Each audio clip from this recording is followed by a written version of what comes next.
Boa tarde, governadores. É um prazer novamente conversar com os senhores. Vamos começar falando sobre a cloroquina. Gostaria de saber qual é a posição dos senhores em relação à ampliação do uso do medicamento, não só em pacientes em casos graves, mas também em pacientes com sintomas leves. Qual é o protocolo na Paraíba e no Maranhão, começando então pelo governador Flávio Dino?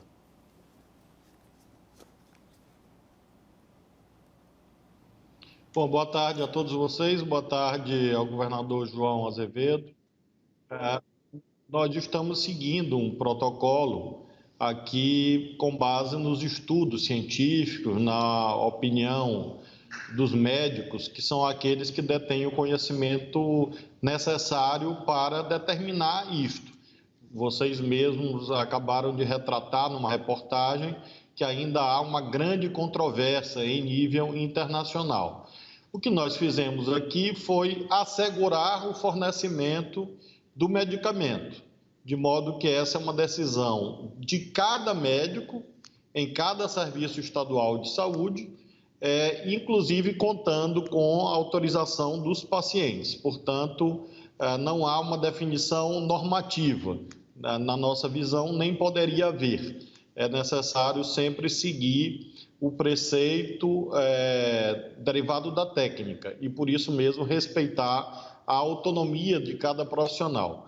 De um modo geral, a cloroquina, a azitromicina, assim como outros produtos, como o COID e outros, têm sido administrados pelos médicos de acordo com a convicção técnica de cada um. E os resultados ainda estão por serem confirmados. Não há ainda certeza científica, mas, de um modo geral, quando os médicos querem receitar, a disponibilização do medicamento está assegurada no Serviço Estadual de Saúde. Bom, governador João Azevedo, a sua vez, por favor.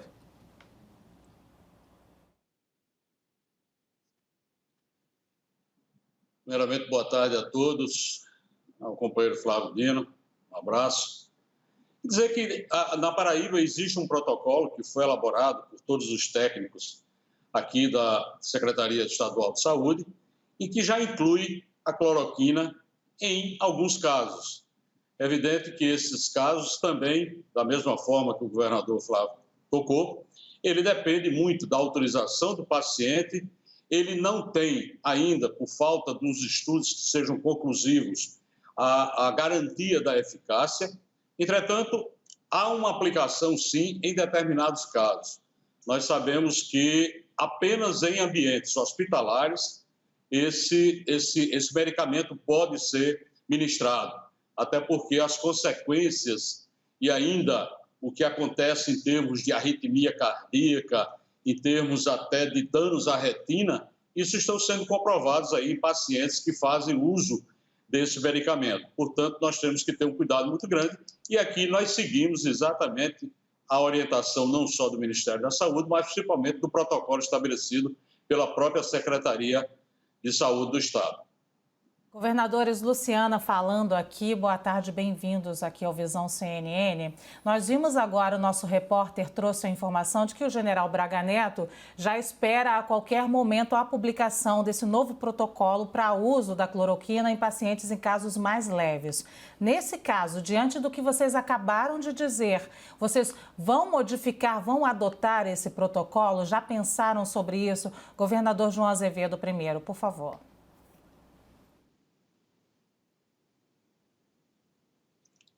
Aqui no Consórcio Nordeste, nós temos um comitê científico, que é coordenado pelo professor Miguel Nicoleles, que tem dado um suporte muito grande e subsidia a tomada de decisão por parte dos governadores. Nós temos que fazer a análise. Eu não tenho dúvida nenhuma que, se comprovada a eficácia do medicamento, os médicos, assim, farão a sua recomendação. A minha formação como engenheiro recomenda que a gente tenha toda a cautela, mas, acima de tudo, tenha os argumentos que sejam fornecidos através da pesquisa e da área científica. Nesse momento, os médicos é quem tem a palavra final para a utilização. Quando você imagina que um medicamento ele é indicado por qualquer outro segmento profissional que não seja os médicos, fica aí realmente gerando a dúvida, essa dúvida que se discute hoje com relação à questão da cloroquina. Eu espero que o próximo protocolo que saia do Ministério tenha esse respaldo e que dê garantia também para os médicos dos estados poderem analisar da melhor forma possível. Governador Flávio Dino.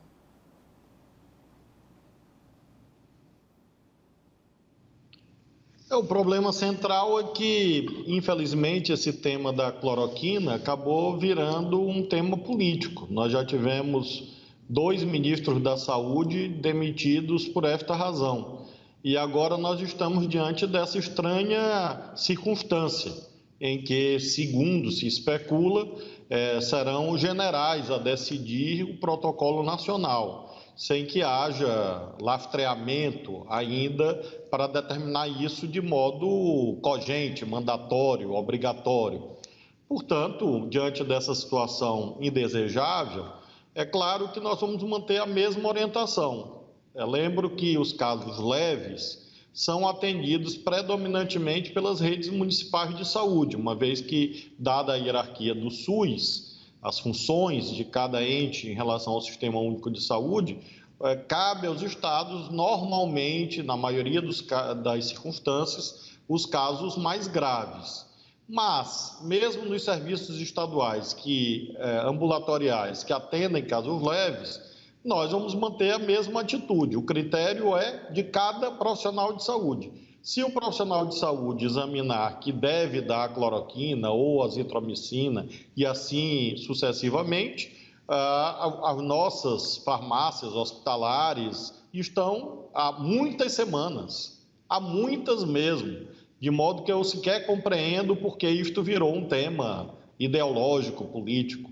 Nós sempre garantimos o direito do acesso ao medicamento. Se o médico no hospital estadual A ou B prescreve, esse medicamento é administrado. Como o governador João Azevedo acabou de dizer, há possibilidade de efeitos colaterais, contraindicações, a exemplo de qualquer medicamento. Não é a cloroquina, é qualquer remédio. Basta você abrir a bula e ler. Então, não será governador, nem general, nem presidente da República que deve determinar a conduta médica, porque ela deve ser adequada a cada paciente, ao grau de gravidade, aos riscos que envolve a administração de qualquer remédio, a cloroquina ou qualquer outro. De modo que, na verdade, isso é uma questão mais política do presidente Bolsonaro do que propriamente algo cientificamente sério que vai alterar a realidade das coisas. Na rede estadual do Maranhão, vamos continuar a seguir isto, que é o óbvio, do ponto de vista legal, inclusive. Não é governador que receita, é o médico que receita. Os médicos do Maranhão, da rede estadual, vão manter o que fazem há semanas. Há médicos que consideram a cloroquina eficaz e vão continuar receitando. E há médicos que acham que é um risco desnecessário e, por isso, não vão prescrever. E é claro que o governador não vai determinar o que cada médico vai fazer. Governadores, boa tarde. É o Yuri Pita aqui do estúdio em São Paulo. Obrigado a ambos por poderem falar conosco. Eu queria trazer um outro assunto para a pauta, que é a ajuda financeira que o governo federal vai dar aos estados e municípios, mas cujo projeto de lei ainda não foi sancionado, ainda espera a sanção do presidente da República. Eu queria que os senhores falassem sobre essa demora, se isso já tem algum impacto fiscal nos respectivos estados, por que os senhores acham que o presidente está demorando para isso, e falar sobre a questão de reajustes salariais em cada estado, no Maranhão e na Paraíba. E aí agora, para alternar, começar desta vez, por favor, governador Flávio Dino.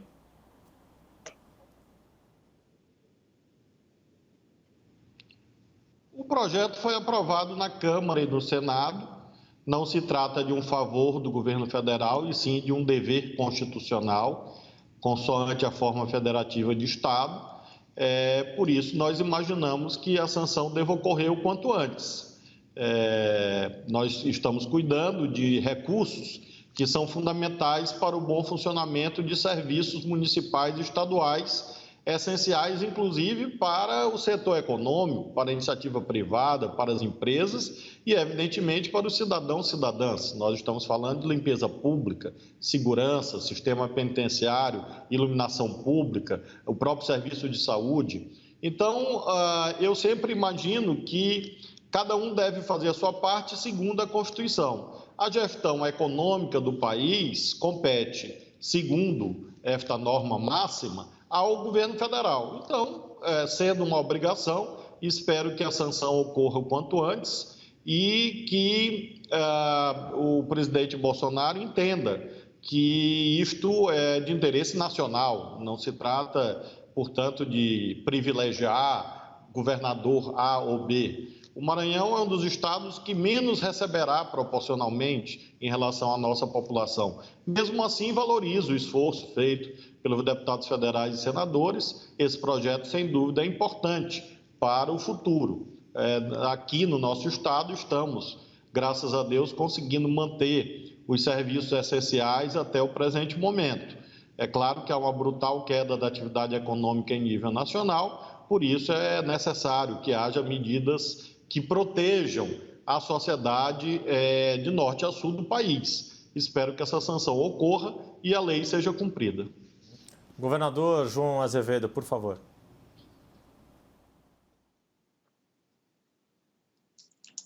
Da mesma forma, o Estado espera já mais de 40 dias, quando começou essa discussão, quando o próprio governo federal lançou um pacote de auxílio aos estados e municípios, e que nesse bojo estava lá contido um conjunto de medidas e que até agora, efetivamente, não se concretizaram. E à medida que o tempo passa, maior o déficit em cada estado vai acontecendo, isso é natural. Eu espero que realmente seja sancionado o mais rápido possível, para que a gente possa começar a repor, pelo menos em parte, as perdas que os estados estão tendo com a arrecadação de ICMS, com a diminuição da própria economia em cada estado. Nós sabemos muito bem que essas medidas elas não resolverão 100% do problema dos estados. Entretanto, virão para minimizar essa questão. Com relação a reajuste dos próprios funcionários, como foi colocado, é claro que diante desse momento, dessa queda brutal, não se prevê nenhum tipo de aumento. Hoje, inclusive, um órgão de imprensa nacional publicou que a Paraíba tinha dado um aumento de 5% aos seus funcionários. Na verdade, a Assembleia Legislativa do Estado, ela fez a conversão de uma MP que foi de janeiro desse ano, e que lá em janeiro desse ano foi dado, sim, depois de 5 anos sem reajuste, um reajuste de 5% ao funcionalismo público do Estado da Paraíba, e que apenas houve a conversão, mas é uma medida que já foi tomada desde janeiro desse ano. Ou seja, nós vamos ainda passar por momentos muito difíceis dentro das finanças estaduais. E esse projeto, que precisa ser sancionado o mais rápido possível, trará pelo menos um alívio em parte para os estados e municípios.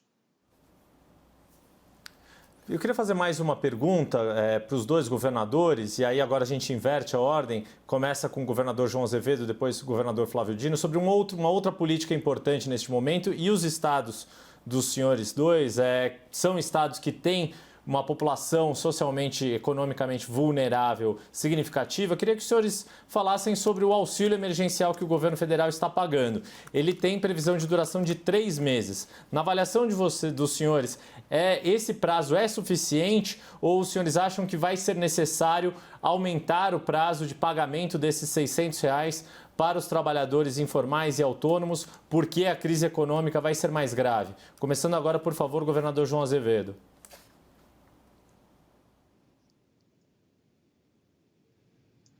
Eu tenho certeza que isso vai ser função do perfil epidemiológico, do que vai acontecer com esse país e com cada estado. Nós estamos exatamente subindo uma ladeira de contaminação. A Paraíba levou 42 dias para ter 1.000 casos. Depois, com 8 dias, teve mais 1.000, com 5 dias mais 1.000 e agora com 3 dias mais 1.000. Ou seja, a tendência é que logo, logo nós tenhamos 1.000 casos por dia. Se isso continuar crescendo e não houver o atingimento do ponto em que começar a ter um decréscimo dessa curva, nós não temos ideia hoje de quando efetivamente isso vai acontecer. Existem estudos que apresentam o início de junho como ponto máximo de atingir a contaminação em cada estado, na Paraíba especificamente, mas nós esperamos que essa medida dos 3 meses seja suficiente. Mas quem vai indicar isso será exatamente essa situação que tanto nós lutamos pelo isolamento social e quando tomamos medida nessa direção, você vê uma repercussão extremamente contrária, vindo até da presidência da República, no sentido contrário, para fazer com que as pessoas procurem a saída e ir para as ruas, aumentando essa contaminação.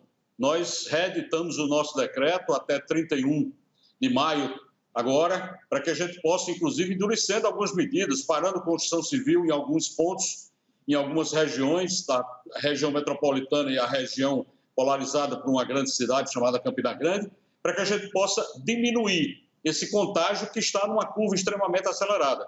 Então, esse auxílio pode ser necessário se o perfil epidemiológico, já que nós estamos aumentando a testagem, ele possa exigir esse fato. Governador Flávio Dino, por favor.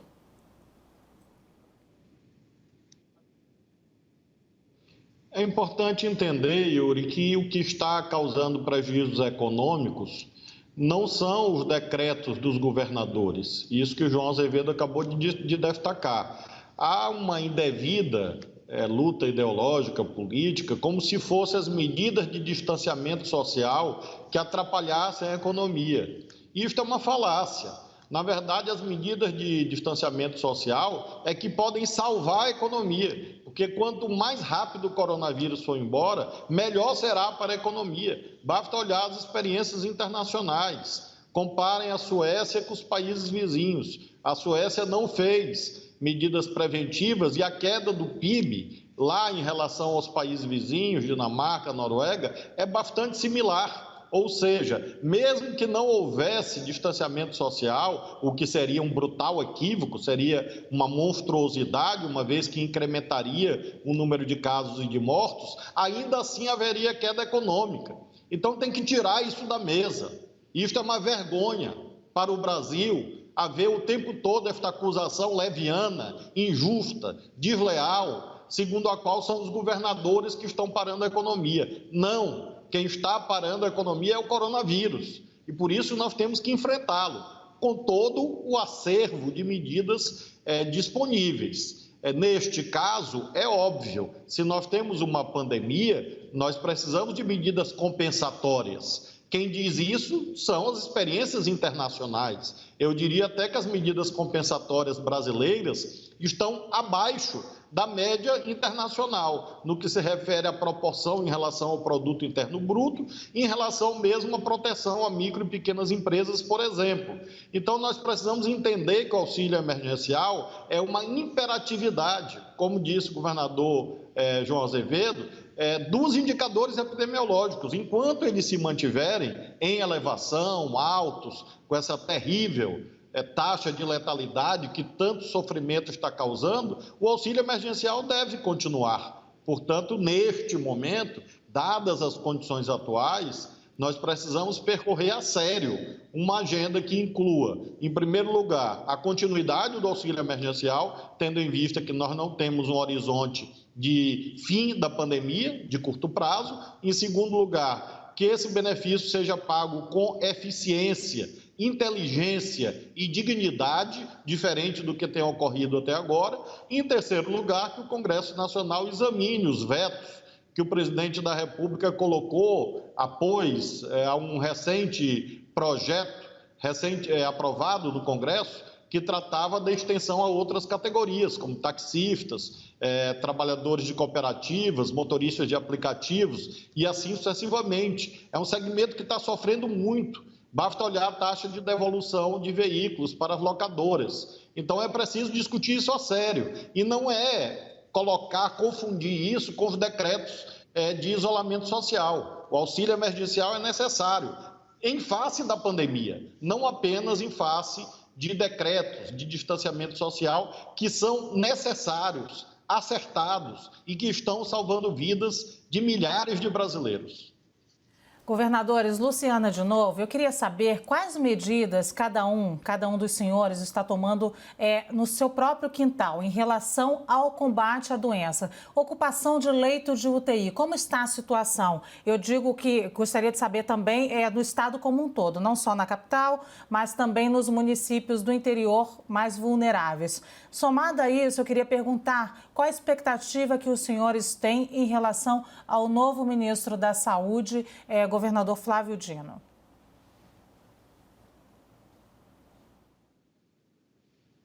Bom, em primeiro lugar, nós temos um esforço gigantesco de ampliação de leitos. Hoje mesmo inauguramos mais 200 leitos. Nós começamos com a oferta de 232 leitos exclusivos para coronavírus e chegamos agora a algo em torno de 1.500 leitos. Portanto, uma elevação bastante significativa, que mostra um esforço que é o maior da história do Sistema Único de Saúde no nosso país. Então, esse esforço vai continuar. Hoje mesmo eu comecei novas obras, saímos de 232 para 1.500 leitos, porque temos tido uma taxa de ocupação bastante alta, Luciana. Como você menciona, não olhamos apenas para a região metropolitana, em que nesse instante há uma maior tensão, mas nós observamos uma tendência hoje a uma instabilidade na região metropolitana de São Luís e de ascensão em outras regiões. Por isso mesmo, estamos espraiando essas intervenções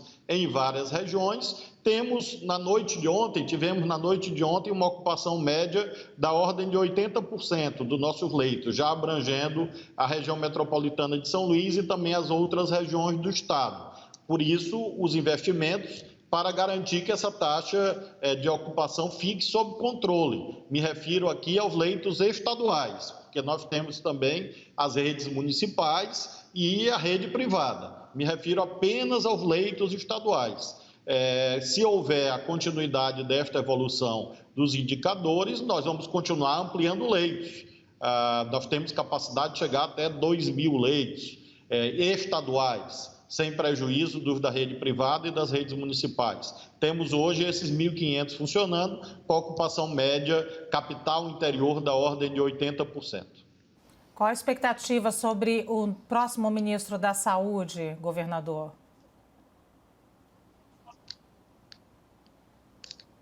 Desculpe, eu esqueci essa parte, porque é até esquisito lembrar que o país está sem ministro da Saúde.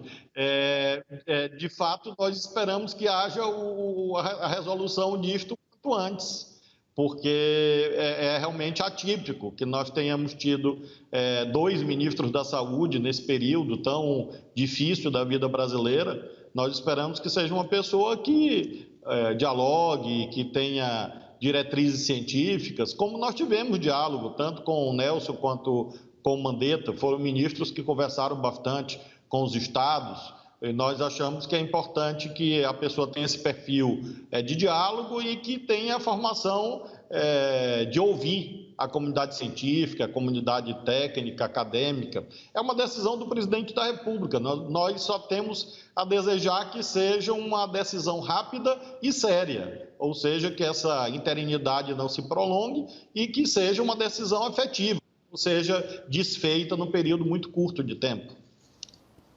Governador João Azevedo.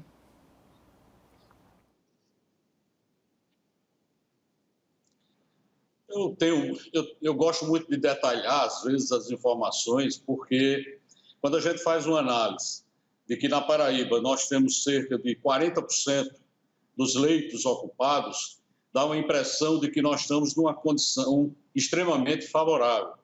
Entretanto, quando você separa isso, faz uma estratificação para as 3 macro-regiões do estado, você vê que situações são completamente diferentes em cada macro-região. No caso aqui da primeira macro, em que nós temos 70% dos casos da Paraíba, nós já estamos com 82% dos leitos de UTI de adultos ocupados. Porque se você separa os leitos destinados, os leitos de UTI infantis e destinados também a gestantes, você eleva esse número e vai para 82%. Então, esses dados é o que nos preocupa, evidentemente, pela dificuldade de compra de equipamentos.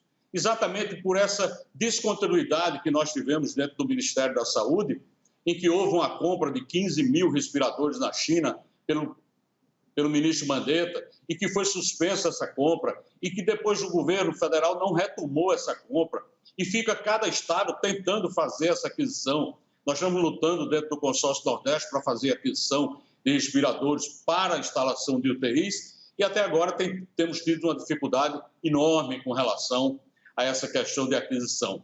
Então, os leitos, por enquanto, na Paraíba, está dentro desse percentual. Para o estado como um todo, 49%, mas na região metropolitana já 82% dos leitos ocupados. E com relação ao próximo ministro, eu espero que realmente o ministro possa dialogar e que como seria bom se nós tivéssemos uma fala única, um discurso único envolvendo do presidente da República ao ministro da Saúde, os governadores e prefeitos. Afinal de contas, estamos dentro de uma condição em que as medidas que nós estamos tomando é para a preservação da população, para a diminuição do caso de óbito, e isso não é compreendido pelo governo federal como sendo uma medida correta.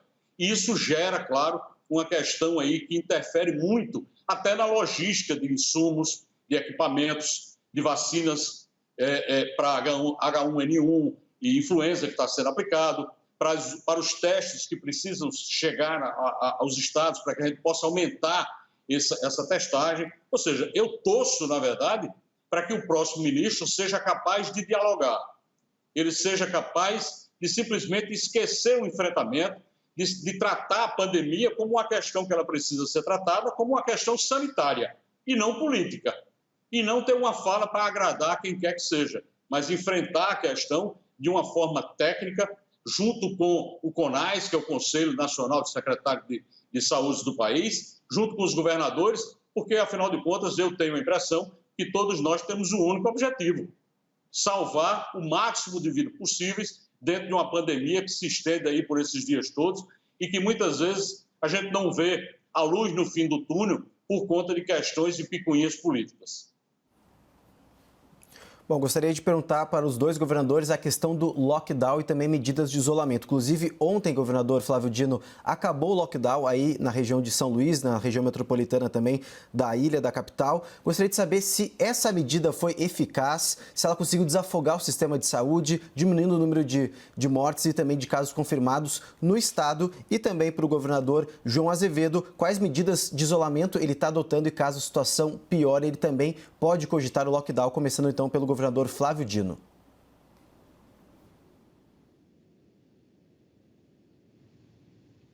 Nós concluímos na região metropolitana de São Luís, na ilha de São Luís, ou seja, 4 municípios, 1,5 milhão de habitantes, o período de 13 dias de lockdown. E a análise é altamente favorável, tivemos uma grande adesão da população, é claro que não de 100%, é muito difícil, dadas as condições sociais que o Brasil tem, que o peso das desigualdades sociais e regionais se faz sentir muito intensamente quando nós temos uma crise sanitária. Contudo, tivemos alguns indicadores objetivos de sucesso, marcadamente o fato de termos a redução de aproximadamente 80% no número de passageiros transportados nos ônibus. Tivemos uma redução também dos veículos particulares, bastante acentuada, fizemos inclusive rodízio, placas pares, placas ímpares, e já notamos uma redução na região metropolitana de São Luís. Como disse, a tendência hoje, no caso do Maranhão, é que as outras regiões tenham uma ascensão mais rápida do que a região metropolitana de São Luís. Números de ontem. Claro que nós vamos sentir isto mais nitidamente no ciclo de 14 dias, mas a nossa projeção da famosa curva epidemiológica é de que nós tenhamos uma tendência de estabilização já agora no começo de junho. É isso que os técnicos estão dizendo, é isto que eu estou observando. Friso, na região metropolitana onde houve o lockdown, nós estamos nesse momento analisando as outras regiões, as regiões onde está, infelizmente, ainda havendo uma ascensão mais acelerada. E aí nós vamos adotar, e isto sempre em entendimento com os prefeitos municipais, podendo ir desde a flexibilização para as cidades em que não há nenhum caso ou pouquíssimos casos, ou até no caso de novas medidas de lockdown em outras regiões que não a ilha de São Luís. Imagino que no caso da ilha nós tenhamos cessado esse regime mais restritivo e os benefícios, de modo mais nítido, se farão sentir nas próximas semanas, com a estabilização do número de casos, com queda de óbitos e, portanto, uma menor sobrecarga por sobre o sistema hospitalar público e privado. Governador da Paraíba, João Azevedo, gostaria de saber a opinião do senhor, se realmente está mais próximo de uma retomada da economia ou sim de uma medida mais rígida em questão do isolamento.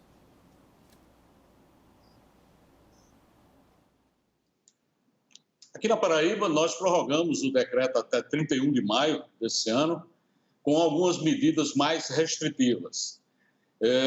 Suspendemos durante esse período o transporte intermunicipal, fechamos as duas grandes rodoviárias do estado, João Pessoa, Campina Grande, e outras menores que tem em outras cidades do estado da Paraíba. Suspendemos a construção civil aqui na região metropolitana de João Pessoa e também em Campina Grande, por termos identificado focos de contaminação muito altos nesse segmento. Suspendemos o transporte de balsas entre algumas regiões aqui do estado da Paraíba. Tornamos obrigatório o uso de máscaras em ambientes públicos, que já estavam, mas agora aplicamos e vamos aplicar multas para quem não estiver usando máscaras em ambientes públicos. Ou seja, nós fizemos não decretamos um lockdown, nós fizemos um endurecimento das medidas de isolamento social. Eu tenho certeza que nós precisamos mudar a curva, e o único ponto de mudança da curva, de inflexão da curva de contaminação que nós tivemos, foi lá em março, quando, na verdade, eu acho que a população inteira do país levou o choque pela chegada aqui do coronavírus, e que quando a gente analisa os gráficos, pelo menos em escala logarítmica, mostra que no dia 28 de março houve uma mudança significativa nessa curva. E de lá para cá, por conta da fala de muitas autoridades, por conta da leitura equivocada por parte da população, esses números do isolamento foram diminuindo e aumentando de uma forma extremamente forte essa contaminação. Eu não tenho essa convicção, gostaria muito aqui de imaginar ou pelo menos supor a data que nós vamos sair dessa situação para a retomada. Mas aquilo que o governador Flávio Dino colocou, alguns municípios, você tem um único caso. Nesses municípios, as medidas não precisarão ser tão rigorosas quanto um município que tem um percentual enorme, como é a região metropolitana, 70% dos casos aqui de contaminação. Nós vamos ter que fazer essa modulação, sim, ao longo do tempo, porque, afinal de contas, não poderemos ficar paralisados durante muitos meses. Nós esperamos que agora, a partir de junho, com o atingimento desse ponto máximo de contaminação, nós tenhamos, sim, se houver, volto a dizer, se houver redução do número de casos dia após dia, se houver liberação dos espaços dos hospitais, principalmente de leitos de UTI, e se houver uma testagem capaz de determinar um perfil epidemiológico do Estado que forneça essas condições, nós vamos sim começar a trabalhar em flexibilização. Mas antes disso, eu acho prematuro se discutir qualquer ponto desse. Nós estamos tentando aqui fazer uma testagem de pelo menos 10% da população do Estado. Isso é um número significativo e importante, mas só depois dessa testagem e depois dessas outras duas condições é que eu acho que nós teremos condições de flexibilizar realmente alguma coisa.